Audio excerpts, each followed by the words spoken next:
안녕하세요. 안녕하세요.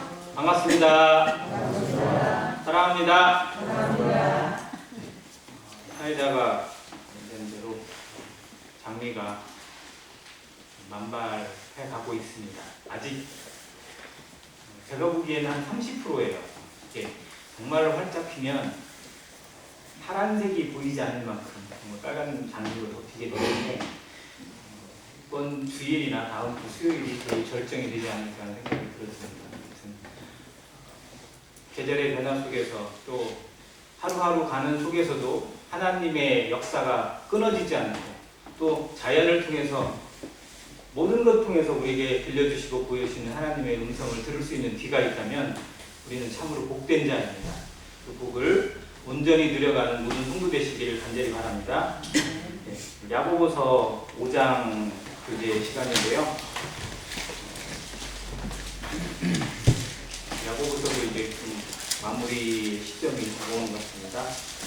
야고보서가 마치고 나면 그에 이어지는 베드로 전후서를 저도 이어서 공부를 할까 합니다. 생각해 주시고 또 틈틈이 말씀을 읽으면서 미리 좀 교제하시면 좋겠습니다. 4장 마지막 절을 먼저 보고 가겠습니다. 4장 17절입니다. 야고보서 2장에 있던 주제하고도 비슷한데, 그러므로 사람이 선을 행할 줄 알고도 행하지 아니하면 되니라라고 어떤 일종의 결말을 내려줬습니다. 성도의 삶에서 정말 중요한 것, 구원받은 목적, 또 우리에게 삶이 허락되어지는 목적이 무엇인지 분명히 알아야 합니다. 내 마음대로 살라고 또 이제 구원받았으니까 아무렇게나 살라고 주신 것이 아니라 정말로도 중요한 하나님의 형상대로 살아가고 하나님의 영광을 위해 살아가는 그 목적을 이루어야 되고요. 여기에 말한 대로 선을 행해야 선이 나타나야 합니다. 세상에 말하는 선의 기준이 아니라 하나님이 말씀하신 참된 선이 우리를 통해서 교회를 통해서 드러나게 하시는 목적이 있습니다. 근데 우리에게 선이 무엇인지 어떻게 보면 자기 나름대로 생각하는 선만 있었어요. 믿기 전에는 세상에 선이 있습니다. 그런데 그 선의 기준이 어떻게 되어 있냐면 나한테 있어요. 이게 십자가는 죄의 본질이거든요. 그래서 좋을 땐 좋은데요. 조금만 상황이 안 되면 친구도 원수가 되고 그렇게 친했던 사람도 그냥 다시는 얼굴 안 보게 돼요. 왜? 나한테 안 맞으니까. 모든 세상의 기준이 그거잖아요. 그런데 하나님 앞에 부름받고 하나님을 믿게 된 성도들 그리고 교회는 그 기준이 바뀌어야 합니다.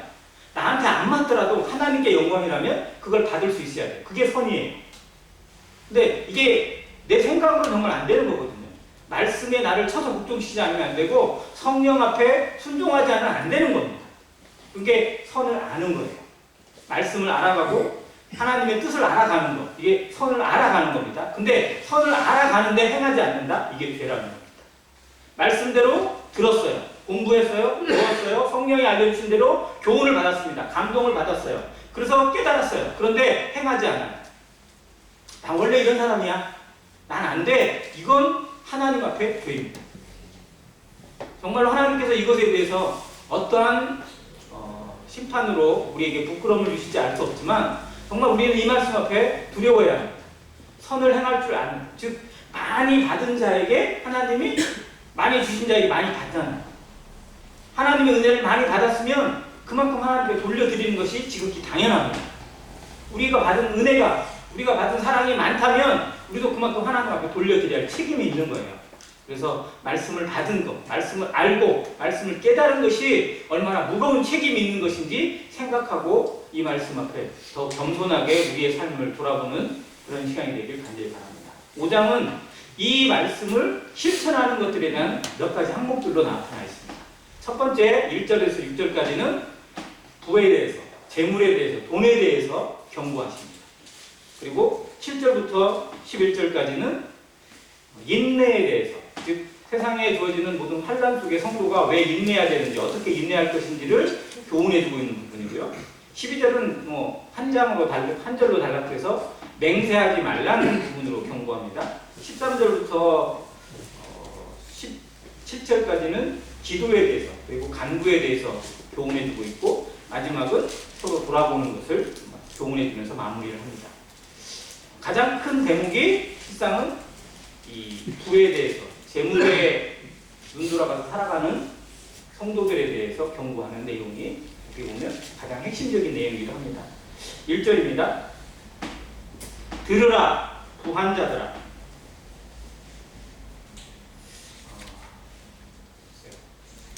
부자가 죄는 아니거든요. 실상은 하나님 앞에 세상에서 열심히 노력하고 자기에게 맡긴 일을 최선을 다해서 일종의 성공을 거두고 부를 이루고 또 어떤 성취를 이루는 것 자체가 그건 하나님의 아름다운 것입니다.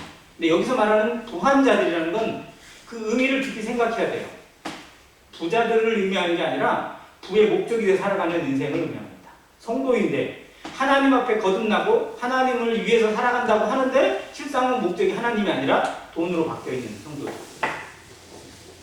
교묘히 속이면서 말로는 하나님께 영광인데 실상 본질은 돈과 자기 욕심과 또 이기심만 챙기고 있는 그러한 성도들을 향해서 주시는 경고입니다.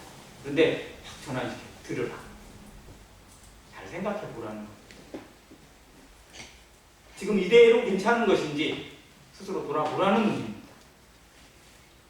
너희에게 임할 고생으로 말미암아 울고 통곡하라 합니다. 무서워요. 뭐 어떻게 잘 살아라 하네요. 부로 살아가고 부의 목적을 위해서 돈을 목적으로 살아가는 모든 사람들이 정말로 어떠한 마무리가 될 것인지 너무 뻔하다는 겁니다. 그 마지막이 너무 훤히 보인다는 거예요. 그래서 울고 통곡하라고 합니다. 여기서 울고라는 것의 헬라어 원어는 정말 소리 내어서 큰 소리 내어서 울라는 통곡하라는 의미고요. 뒤에 나오는 통곡하라는 것은 회개하라는 의미가 포함되어 있습니다. 하나님 앞에 정말 반성하고 회개하라는 의미. 그러면서 그 부를 위해 살아가는 것의 한계가 또 마지막이 무엇인지를 낱낱이 얘기합니다. 너희 재물은 썩었고 너희 옷은 좀 먹었으니.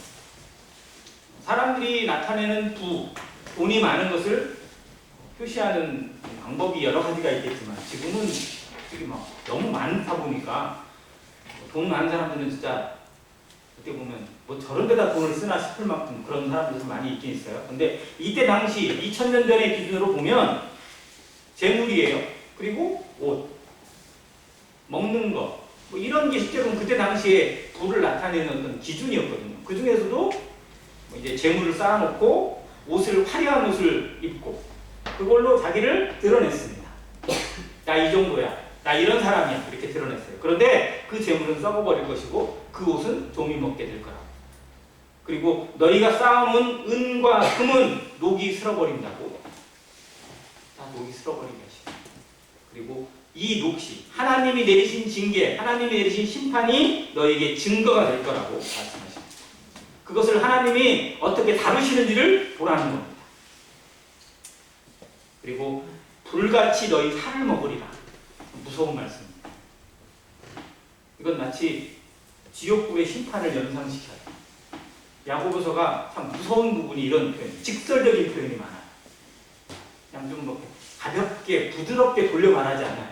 그냥 어떻게 보면 대놓고 야고보 장로의 특징인지 잘 모르겠지만 그래서 어떻게 보면 예루살렘 교회의 여러 어려움들을 어떻게 보면 돌파하듯이 이렇게 해결했던 그런 모습도 나타나는 그런 모습이기도 한데 야고보서의 내용을 어떻게 보면 읽다 보면 조금은 좀 부담이 되는 너무 막 좀 강하게 얘기하는 것 같고 뭐 이런 느낌들을 많이 받을 수 있어요.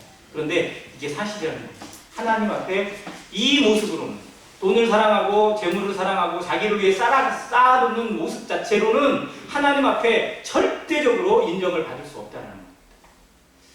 이게 정말로 성도들이 어떤 성공을 거두거나 어떤 모습의 평안을 누릴 때에 조심해야 돼요. 즉 우리의 삶이 이것으로 말미암아 오히려 가난하거나 힘들 때보다 더 신앙이 타락되거나 더 방심해지는 그런 영향을 주지는 않는지 생각해야 된다는 겁니다.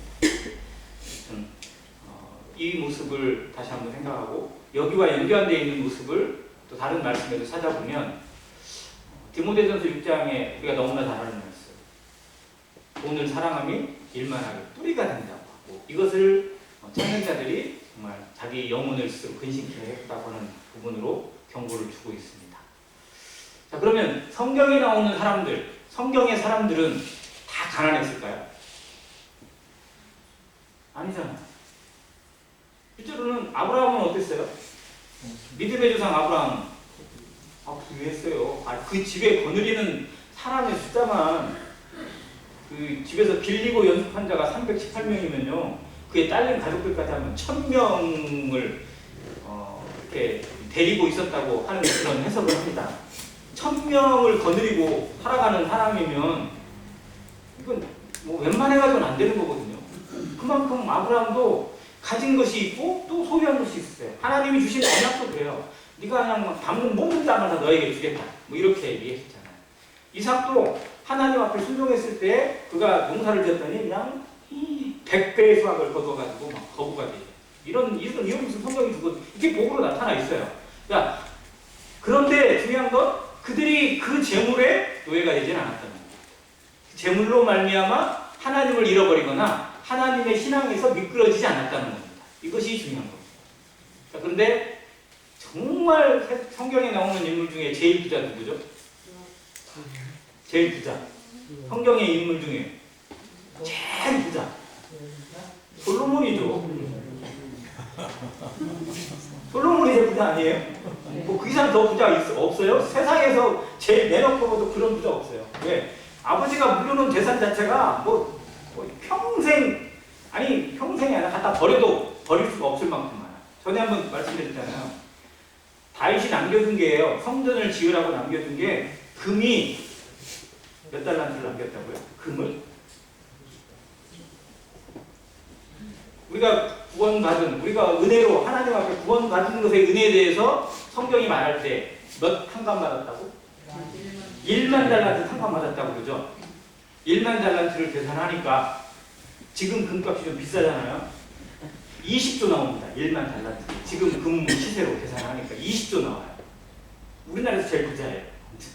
자, 그런데 다윗이 솔로몬에게 남겨준 금이 10만 달란트예요. 금만. 200조예요. 금만. 거기에 은이 100만 달란트를 남겨줬어요. 나머지도 살 수도 없어요. 근데 그것만 준 게 아니라 대신들도, 보관들도 자기도 덩달아서 내서 뒀어요. 그래서 그 모든 것으로 세상 모든 왕들을 다 누르고 모든 왕국들을 눌러올 만큼 솔로몬이 부자가 되어서 그의 지혜로 하나님께 영광 돌리고 세상 사람들에게 하나님의 영광을 끼치는 사람들이에요. 제일 부자예요, 실상. 지금 뭐 전 세계에 제일 부자라고 하는 사람하고 견주어 봐도 솔로몬이 더 부자인 것 같아요. 그 정도였어요. 그런데 솔로몬의 그 분은 오히려 그를 방심하고 신앙에서 미끄러지게 만드는 올무가 되었습니다. 그러니까 솔로몬은 돈 때문에, 금 때문에 망한 건 아니지만 아무튼 너무 여유가 많다 보니까 이 사람 저 사람 그냥 모든 여자들을 그냥 다 자기 아내로 삼아도 되는 것처럼 착각해서 결국은 그 나라가 쪼개지게 되는 이런 불상사를 만들어요. 즉 성도는 아무리 강한 것 같아도 언제든 무너질 수 있고 내 신앙은 언제든지 가부처럼 무너질 수 있다는 사실을 인정해야 합니다. 그래서 초심을 잃지 않으면, 초심을 지켜내지 않으면 참 어렵다라는 것을 다시 한번 생각하게 되고요. 신앙은 가면 갈수록 처음 사랑을 다시 생각하고 그것을 잃어버리지 않기 위해서 기도하고 그걸 위해서 말씀 앞에 더욱 자신을 쳐서 복종키는 연습이, 연단이 이루어져야 됩니다. 아무튼 이러한 심판들이 이 부를 소유하기를 원하고 부를 위해서 살아가는 자들에게 내릴 것이라고 그러면서 주신 경고의 말씀이 뭐냐? 너희가 말세에 재물을 쌓았도다. 자, 근데 그들이 재물을 쌓은 방법에 대해서 이제 뒤에 나와. 보라, 너희 밭에서 추수한 품꾼에게 주지 아니한 싹. 즉 부자니까 이제 일꾼들을 대드리고 또 노동자들을 뭐 이용해서 이렇게 했을 거 아니에요. 그런데 착취해요. 노동력을 착취하고 품삯도 안 주고 뭐 완전히 이게 그냥 있는 사람이 더하자고 하는 그런 모습 자체. 이렇게 하면서 재산을 굴렸다는 거예요. 그리고 그 추수한 자의 우는 소리가 만군의 주의 귀에 들리게 됐다. 애굽에서 그렇게 종노릇하면서 정말 신음하고 고통받던 이스라엘 백성들이 애굽에서는 그들이 노예가 되었기 때문에 삭도 없어요. 그잖아요. 노예는 싹도 없거든요. 그냥 먹는 것만 주면, 먹고 자고 하는 것만 주면 계속 노동력을 갖다 바쳐야 되는 그게 노예잖아요. 그들이 그 속에서 정말 신음하면서 하늘에 외친 하소연에 대해서 하나님이 듣고 모세를 택하셔서 보내셨다고 성경이 기록해주고 있는데, 성도들에 의해서 세상에서 거짓과 또 자기의 이익을 챙기는 모습 자체가 나타난다면 이건 정말 하나님께서 가만히 계실 수 없다라는 것을 보여줍니다. 너희가 땅에서 사치하고 방종하여 살육의 날에 너희 마음을 살찌게 하였구나. 계속 심판에 대해서 경고하시는 내용으로 나옵니다. 너희는 의인을 정죄하고 죽였으나 그는 너희에게 대항하지 아니하였느니라. 이 표현이 조금 좀 애매한데요. 이런 표현으로 해석을 하더라고요. 그 억울함을 당하고 노동력 착취를 당하고 돈도 못 받은 사람들이 실장은 가만히 있지 못하고 하소연을 하고 법정에다가 그 주인을 고소하거나 이렇게 했대요. 그런데 유전무죄, 무전유죄라고 돈 있는 사람, 부자들은 그 재판관들이나 변호사들이나 뭐 이런 데들이 다 그 편이잖아요. 그래서 재판을 해도 권력 있고 돈 있는 사람은 벌을 받아야 안 받아요. 이때도 그랬나 봐요. 그래서 오히려 더 고소한 사람들이 더 어려워지고 더 힘들어지게 되고, 그래서 정말로 죽거나 이런 사람들도 나타났다고 하는 그런 해석을 하는 경우도 있긴 있는데, 아무튼 그 시대나 이 시대나 비슷한 것 같습니다. 그러다 보니 사람들의 모든 목적이 하나님이 아니라 돈에 치우쳐 있어요. 그런데 세상 사람들은 그렇게 살다 하더라도, 안 믿는 사람들, 하나님을 모르는 사람들은 그거밖에 안 보이니까 그렇게 산다 할지라도 성도들은 다른 것을 보고 있잖아요. 우리는 본향이 다르잖아요. 가야 볼 곳이 다르잖아요. 끝이 다르잖아요. 그런데 사는 과정이 똑같다면 이건 정말 하나님을 욕되게 하는 거고 예수 그리스도의 십자가를 부끄럽게 만드는 것입니다. 아무튼 이것에 대해서 경고해주고 있는 이 말씀은 다른 성경의 부분에서도 계속해서 나오게 되고요. 이런 비슷한 모습의 교회가 7교회 중에 어느 교회일까요? 마지막에 있는 라오디게아 교회잖아요. 라오디게아 교회가 스스로 뭐라고 했어요? 나는 부자다. 나는 부자래요. 그래서 부족한 것이 없다는 거예요. 그런데 하나님 보시기에는 다 부족해요. 지들이 가지고 있다고 자랑하는 거는 하나님 보시기에는 정말 쓸데없는 거고요. 진짜 있어야 될 건 없어요. 꼭 우리의 모습이 그러진 않는지. 넉넉한 것 같고 뭔가 채워져 있는 것 같은데 하나님 보시기에는 오히려 벌거벗고 눈도 제대로 못 보고 수치 가운데 있는 모습은 아닌지 이걸 생각해야 돼요. 말씀. 아무튼 마지막 시대, 마지막 때에 성도가 무엇을 보고 살아가느냐가 하나님의 영성입니다. 이걸 다시 한번 보여주고 있고 또 경고해주고 있습니다.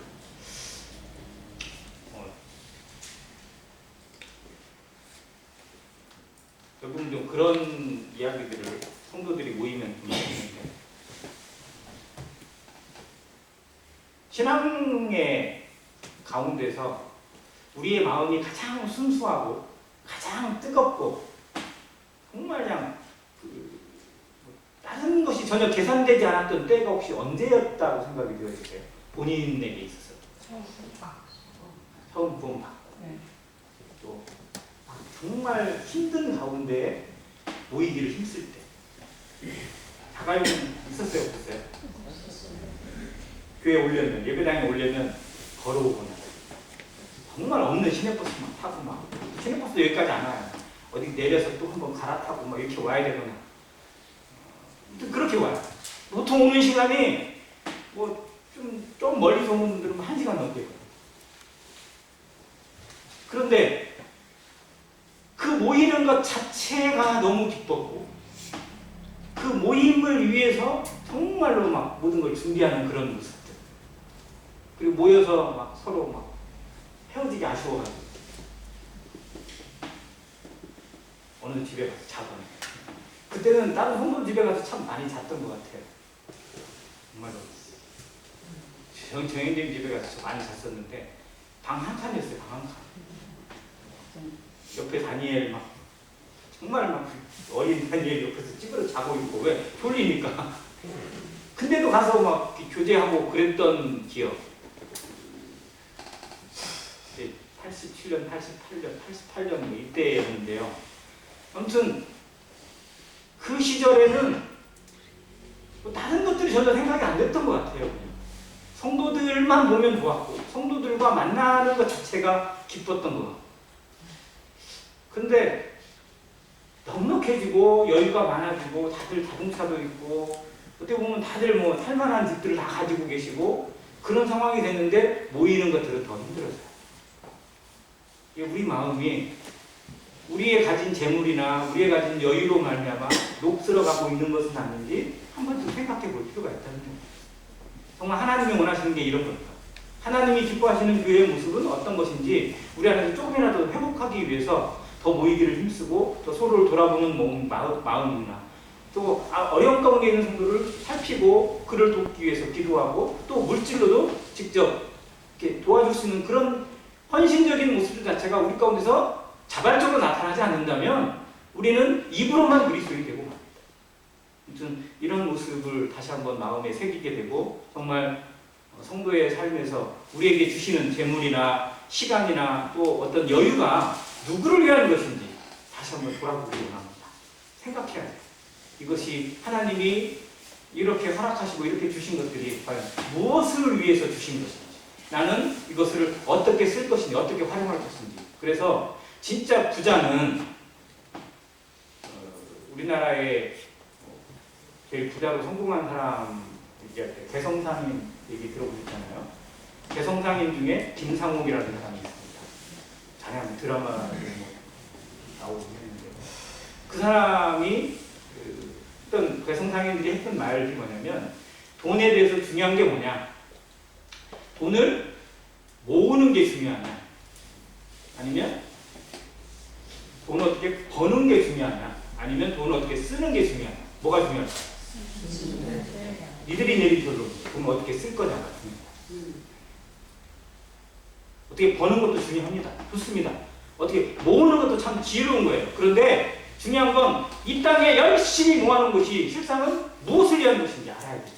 무엇을 위해서 이걸 주신 것인지, 하나님이 나에게 이런 유해를 주신 것이 무엇인지 다시 한번 생각하고 어떻게 쓸 것인지, 어떻게 나눌 것인지, 어떻게 하나님께 돌려드릴 것인지 깊이 고민하는 모든 성도 되시기를 간절히 바랍니다.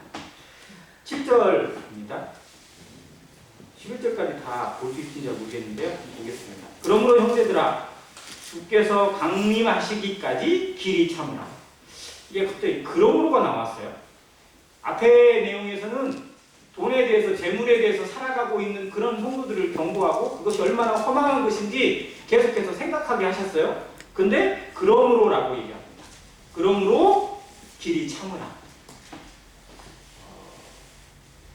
당시에는 부유한 성도들보다 가난한 성도들이 훨씬 많았습니다. 전에도 얘기했지만 이때 당시, 예수님 당시나 또 사도들이 활동했던 이 당시에는요, 인구의 50%가 노예였어요. 그러면 성도들은 훨씬 더 비율적으로 많았어요. 노예나 없는 사람들의 비율이 더 많았습니다. 있는 사람들의 비율은 극소수였어요.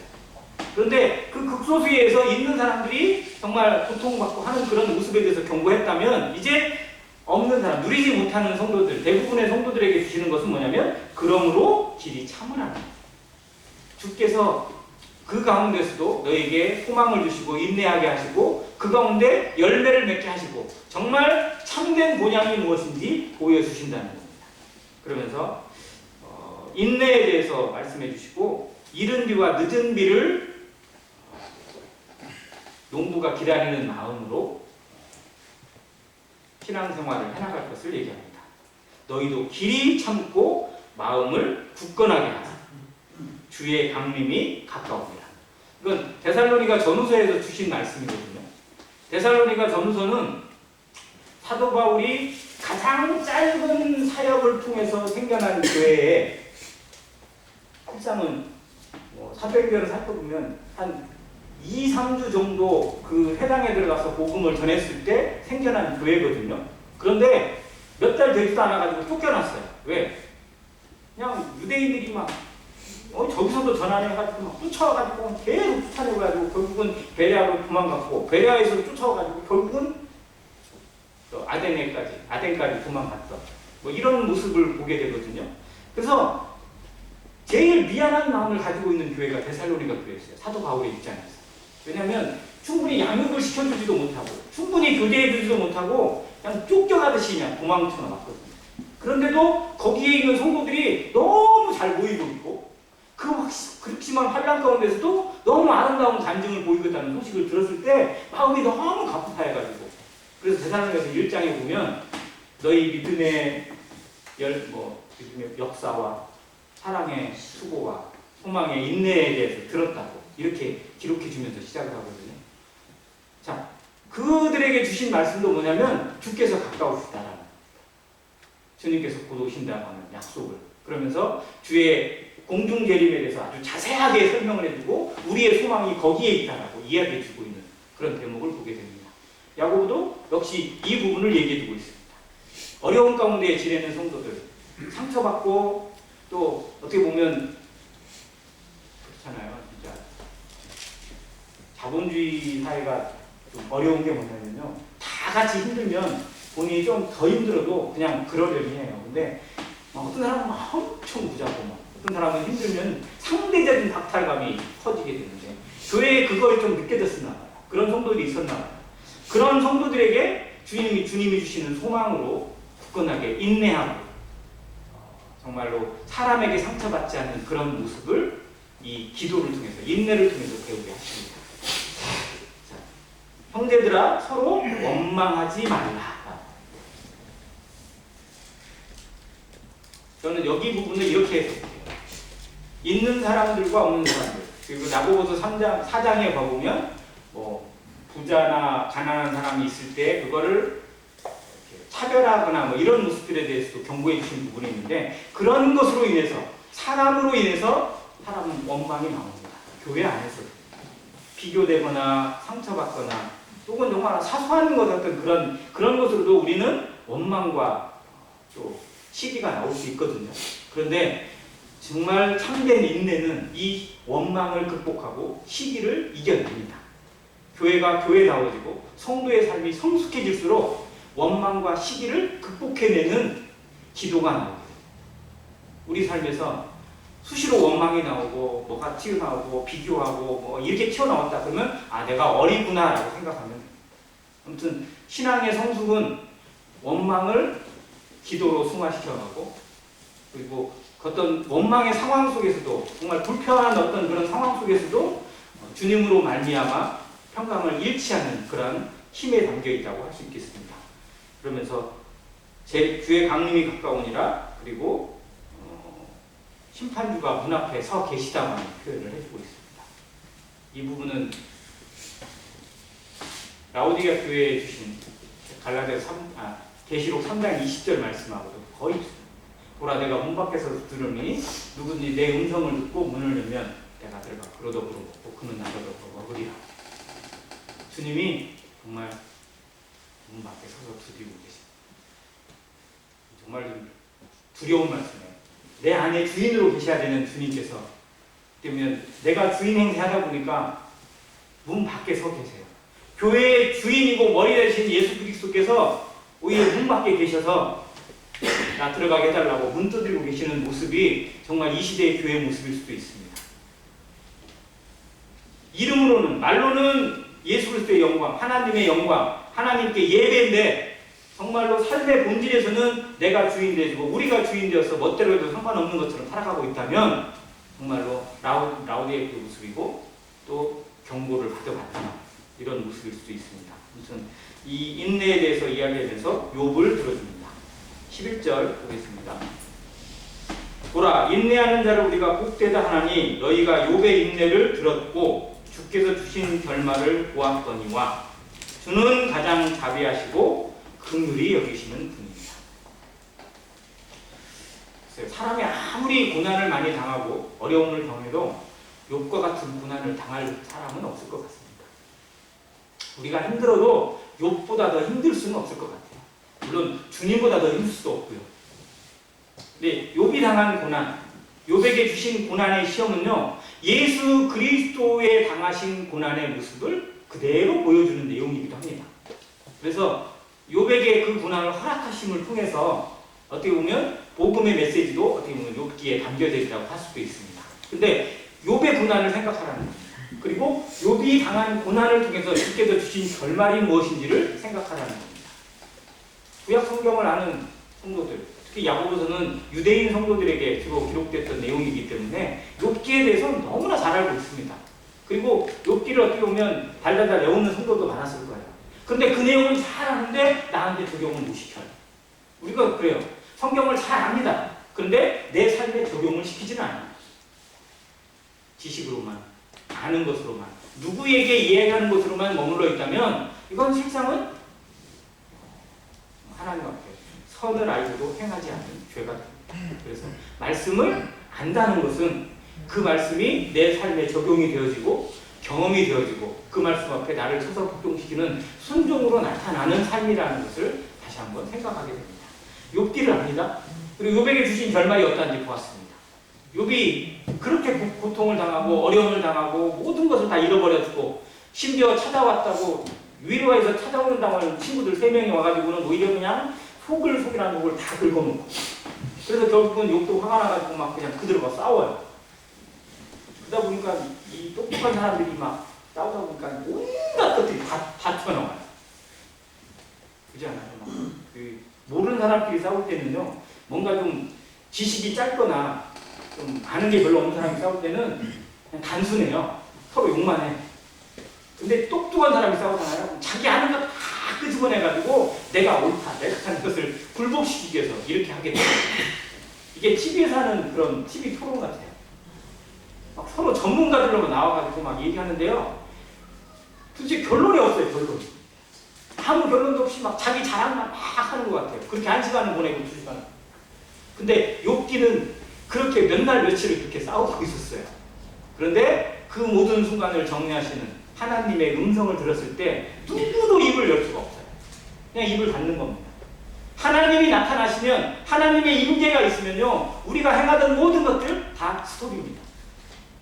내가 아무리 똑똑하고 아무리 선하고 아무리 잘하는 것 같아도요, 하나님 앞에 섰을 때 정말 우리 입을 닫을 수밖에 없습니다. 욥이 하나님의 음성을 듣고 나니까, 하나님의 질문을 받고 나니까 자기가 많이 아는 줄 알았는데 아는 게 하나도 없더라. 한마디도 대답할 게 없어.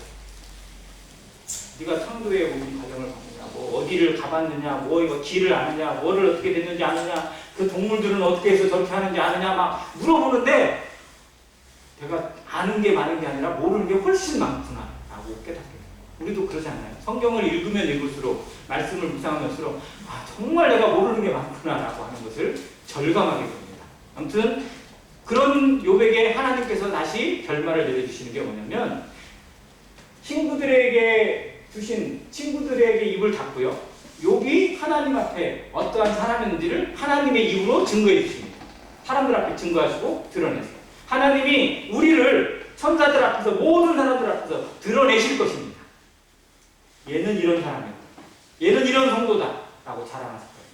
누가 알아주는 것이 중요한 게 아니고요, 옆에 남편을 몰라도, 그래서 남편이라면서요, 남의 편만 들어서 남편, 내 편은 한 번도 안 대주고 맨날 나한테 뭐라고만 해요. 그런데 하나님이 진짜 내 편이 되어주시고 주님께서 내 편이 되어주시는 그 날을 기억하라. 그게 우리의 소망 아닌가요? 그게 우리의 위로 아닌가요? 모든 짐을 다 내려놓고 모든 눈물을 거두게 하시는 그날, 그것을 우리가 생각하고 소망하며 살아갈 때 오늘 힘든 거, 오늘 억울한 거 능히 견뎌낼 수 있게 하시는 인내가 나온다는 겁니다. 그리고 욥이 2배, 곡절의 배를 다 닫았어요. 얼마나 복돼요. 비록 힘든 과정은 있었지만 우리 정말 힘듭니다. 어려움이 많습니다. 성도로 살아가는 것, 성도로서 성도의 본분을 다해 살아간다는 건 더더욱 어려움이 많습니다. 세상 살아가는 게 어려운데 믿음을 지켜가고 신앙을 지켜가고 그리스도의 향기를 지키면서 세상 사람들과 상대하는 거 얼마나 어려운지 몰라요. 올라올 게 얼마나 많아. 같이 해버리고 싶을 때가 얼마나 많습니까? 그런데 그러면 안 되잖아요. 그런데 이걸 생각하고 요백이 주신 결말을 생각하고 하나님 앞에 나의 모습을 다시 떠올리게 될 때 정말 인내할 수 있습니다. 이것을 생각하면서 주는 가장 자비하시고 긍휼히 여기십니다. 심판하시는 그 하나님께서 정말 자비하시고 긍휼히 여기십니다. 우리 마음 남들 아무도 몰라주는 내 속마음 주님이 알아주시고 주님이 어루만져 주실 것입니다. 그것이 우리의 소망으로, 교회의 소망으로, 성도의 완전한 소망 가운데 거해지는 그 순간이 아닐까 생각이 되었습니다.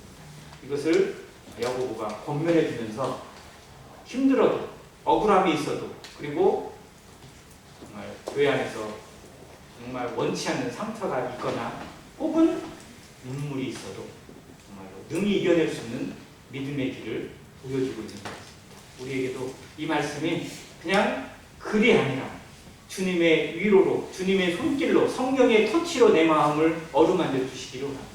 그래서 내 마음에 돌아볼 것이 있는지, 반성할 것이 있는지 점검하고 그리고 정말로 막 견딜 수 없는 어떤 그런 것들도 주님 앞에서 녹일 수 있고 그리고 온전한 용납과 화합 속에서 하나님만 바라보고 나아가는 안행교의 모습, 안행교의 아름다운 성도들의 모습이 되기를 간절히 바랍니다. 감사합니다.